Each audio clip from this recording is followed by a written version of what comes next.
Bakit nakakalbo na ang mga bundok? Ha? Hindi ko alam eh. Nakita niyo ba ang nangyari kanina? Nakakabahala na maraming tao ang walang pakialam sa kalikasan. Kaya bilang kabataan, nandito kami para magbigay kaalaman at awareness sa inyo. At iyon ang...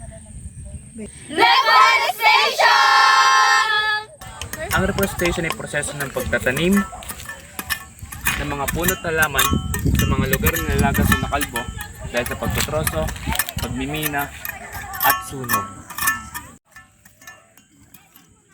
Mahalaga ito dahil kapag nawala ng puno, nawawala rin ang proteksyon ng lupa.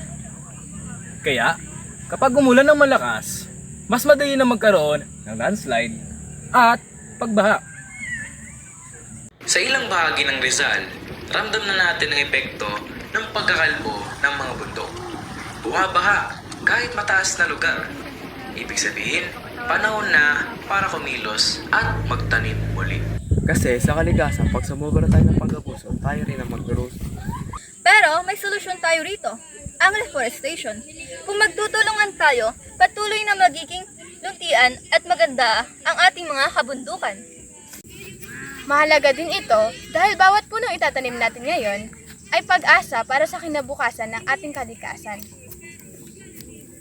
Bilang kabataan, may magagawa rin tayo para mapanatiling buhay ang ating mga kagubatan. At yan ang tungkulin na...